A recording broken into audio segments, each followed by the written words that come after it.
La situación de la libertad de expresión y la libertad de prensa ha llamado mucho, pero muchísimo la atención en el mundo entero, especialmente desde el momento en que el planeta se percató de que en Guatemala había regresado a esa situación de los periodistas a tenerse que ir del país o en algunos casos ser encarcelados. Y es el caso, por ejemplo, del periodista José Rubén Zamora, presidente de lo que fue El Periódico. La Comisión Interamericana de Derechos Humanos se encuentra en Guatemala para verificar la situación precisamente de ese tema fundamental en cualquier democracia, la libertad de expresión y la libertad de prensa. Y por ello, estamos ahora listos para conversar con la secretaria ejecutiva de la comisión, ella es Tania Renaud Pansi. Así que, doctora Renaud, gracias por estar con nosotros. Buenos días. Buenos días, Felipe. Es un gusto estar con usted y con su auditorio. Yo le agradezco mucho que nos haya contestado la llamada y que podamos conversar estos minutos para que nos formemos una idea precisamente de lo que ustedes han encontrado durante esta visita. ¿Qué es lo que puede contarnos, qué destaca de esta visita que han hecho al periodista José Rubén Zamora? Adelante. Bueno, destaco dos cosas principales. La primera es que en la Comisión Interamericana de Derechos Humanos damos un seguimiento constante en todo lo que pasa en la región. Y Guatemala desde el año 2021 nos ha preocupado especialmente, y esa es la razón por la cual en nuestro informe anual de la Comisión Interamericana de Derechos Humanos se encuentra en uno de los capítulos de mayor preocupación, que es el capítulo 4B. La razón por la cual Guatemala se encuentra en el capítulo 4B es como determinó la Comisión Interamericana de Derechos Humanos, porque en Guatemala pudimos detectar la intromisión del Ministerio Público y el uso excesivo del sistema penal para la criminalización, ya sea de personas operadoras de justicia o personas periodistas, y con ello pues hacer algunas o determinar algunas violaciones a los derechos humanos. El segundo aspecto, Felipe, que quisiera comentarle es que el periodista José Rubén Zamora tiene medidas cautelares desde el año 2003 junto con algunas otras personas de lo que se conocía como El Periódico. Hoy el único beneficiario de esta medida cautelar es el periodista Rubén Zamora, que alcanza esta medida cautelar su presidio y específicamente la salud e integridad de las personas beneficiarias de esta medida cautelar. Perdón que le interrumpa. ¿Qué es exactamente? ¿En qué consiste esta medida cautelar? Muchas gracias por la pregunta. Una medida cautelar es un mecanismo que tiene la Comisión Interamericana de Derechos Humanos que se puede activar una vez que se agota la denuncia inmediata interna y las personas consideran que tienen graves riesgos a su vida o a su integridad, que sus derechos, si fueran violados, no van a ser reparados.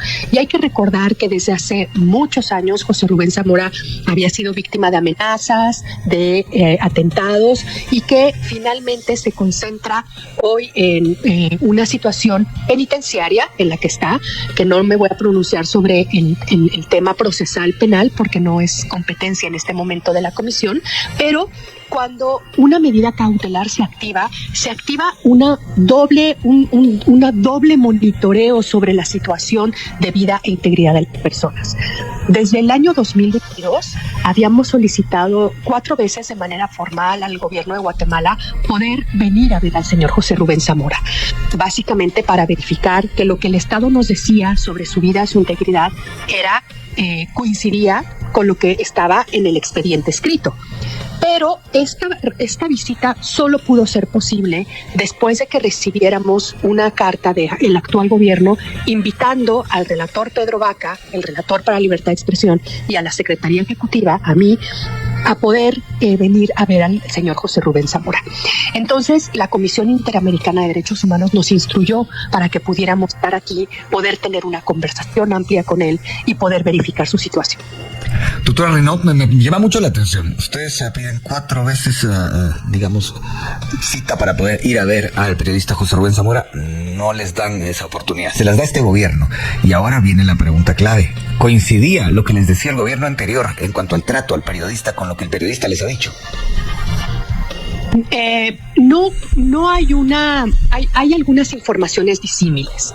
Hoy, por ejemplo, las condiciones carcelarias de José Rubén Zamora está en una celda que él mismo ha limpiado y ha puesto de manera digna. Pero eso es recientemente. Sí, está en un espacio de aislamiento, como ha estado desde entonces, desde la detención. Y el espacio de aislamiento uno puede pensar que en una cárceles sobrepobladas como las que hay en Latinoamérica puede ser una ventaja, pero también el aislamiento puede ser profundamente disruptor para las emociones cuando se está en el encierro. Sí nos reportó que hasta hace algunas semanas él se encontraba aislado y encerrado sin acceso, en algunos días sin acceso a luz solar por 23 horas del día, encerrado en la celda, y desde la toma de posesión del presidente Bernardo Arévalo y el cambio de la administración penitenciaria, él puede tener acceso a un pequeño patio que está afuera de su celda. Eso es importantísimo de cara a poder tener acceso a luz del sol y poder tener movilidad.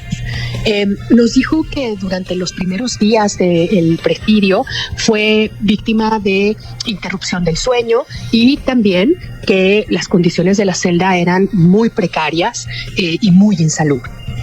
Nos comentó también que en algunas ocasiones había pesquisas constantes a su celda en diferentes horas y en diferentes momentos. Hoy las condiciones penitenciarias han cambiado, la administración penitenciaria ha cambiado y eso le ha beneficiado en el cambio, por ejemplo, de poder tener la puerta de la celda abierta y eso tener luz del día, poder tener una pequeña ventana porque tenía un hueco donde solamente entraba el aire o la lluvia, y ahora tiene una pequeña ventana donde se puede guarecer del aire o de la lluvia, y tiene acceso a visitas que le proveen también los alimentos. Doctora Renaud, el hecho de que se le interrumpiera el sueño, ¿entró en detalles el periodista Zamora de cómo lo hacían? No entró en detalles, no quisimos tampoco entrar en una profundización de algunos temas, porque también es complejo en el presidio profundizar en detalles que pueden causar dolor, ¿no? Que pueden causar una situación compleja de restaurar las emociones. Entonces no hemos entrado en detalles. Él habló lo que tenía, pudimos tener una conversación a solas con él en un espacio seguro, y es una información también confidencial. Bueno, retrotrayéndonos a 2022 y estas 4 veces en las cuales ustedes solicitaron que fuera el gobierno de Alejandro Yamatei ir a visitar al periodista José Rubén Zamora, ¿cuál era la visión, la opinión y el análisis de la CIDH en cuanto a que se les negara la oportunidad de hacer esa visita?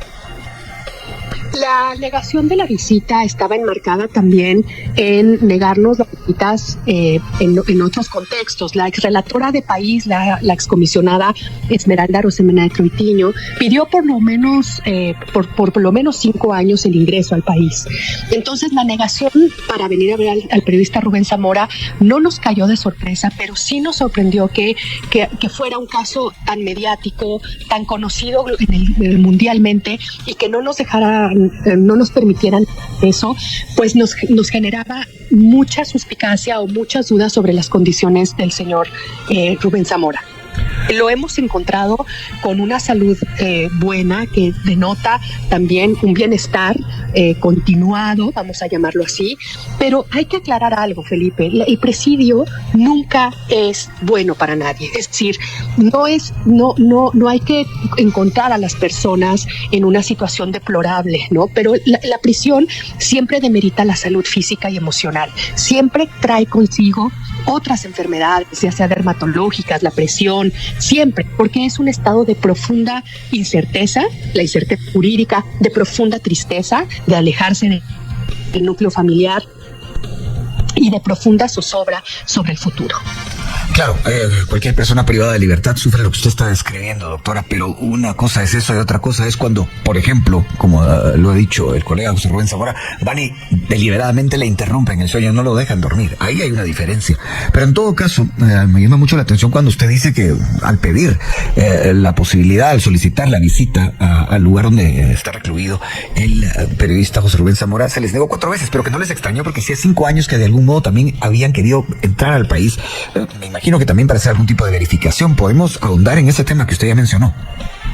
Sí, claro. Nosotros es común que el trabajo de la Comisión Interamericana de Derechos Humanos tenga una amplia relación con que los gobiernos dejen entrar a la comisión a los países. Así tenemos, por ejemplo, vamos a ir a Colombia a hacer una visita in loco, hemos ido a Chile, hemos ido a Colombia en momentos de protesta social, fuimos a Nicaragua en 2018, Nicaragua después ya no nos ha permitido el acceso, hemos ido reiteradas veces a México, hemos ido a varios países del Caribe, hemos ido a Canadá, hemos hecho visitas en Estados Unidos, y entonces los países que no tienen una relación cordial con la Comisión Interamericana, que es un contrapeso internacional, no acceden a que la Comisión Interamericana ingrese al país y hacer verificaciones de derechos humanos. Lo que hemos encontrado es que en esta administración está totalmente abierta al escrutinio internacional, y ese es un cambio que tenemos que resaltar y agradecer, porque hemos podido reunirnos ayer con el presidente Bernardo Arévalo, estamos en contacto constante con la COPADE, y lo que nos estamos dando cuenta es que esta administración comprende muy bien la importancia de los contrapesos internos, la independencia de poderes, la importancia de una Procuraduría de Derechos Humanos fortalecida, pero comprende muy bien la relación multilateral con los organismos de derechos humanos. Los organismos multilaterales, como la Comisión Interamericana de Derechos Humanos, venimos y damos recomendaciones que no siempre son agradables para quien está gobernando, pero es una hoja de ruta para mejorar condiciones en la vida de las personas. Bueno, pero entonces, un caso es que, aunque no les agrade, las acepten, y otro caso es que ni siquiera permitan que esa verificación se lleve a cabo. Y ahí hay países que no lo hacen. Entiendo que Nicaragua es uno de ellos. No sé si Venezuela lo permite, pero usted me dirá cuáles son los países que al final de cuentas no les permiten a ustedes hacer ese tipo de evaluaciones. Cuba, Venezuela, Nicaragua son los países que desde hace años no podemos entrar. La última vez que entramos a Nicaragua, por ejemplo, fue en 2018, y después cuando se ha roto totalmente la relación entre Nicaragua y la Organización de Estados Americanos, que Nicaragua se salió del sistema multilateral, rompió también el vínculo de relación con la Comisión Interamericana de Derechos Humanos. Es decir, lo voy a decir de otra manera, los países que están proclives al diálogo con la Comisión Interamericana comprenden muy bien el valor agregado que da la Comisión Interamericana a las democracias. Comprenden también que el escrutinio internacional fortalece las democracias aunque sea duro, y comprenden también que se puede no solamente hacer una agenda adversarial. Hay que recordar que nosotros llevamos casos de los países ante la Corte Interamericana de Derechos Humanos, pero también podemos hacer una agenda de cooperación. Pues, doctora, se nos termina el tiempo. Le agradezco mucho que haya tomado la llamada y que nos haya contado esta historia, que es una historia importantísima para poder entender no solo lo que ha vivido el país, sino lo que sigue enfrentando como reto. La doctora Tania Renaud Panzi es secretaria ejecutiva de la CIDH. Que tenga usted un bonito día. Y bien, hasta aquí el video de hoy. Recuerden que ustedes tienen la última opinión, la cual pueden dejar en la cajita de comentarios. Dicho esto, nos vemos en el siguiente video. Adiós.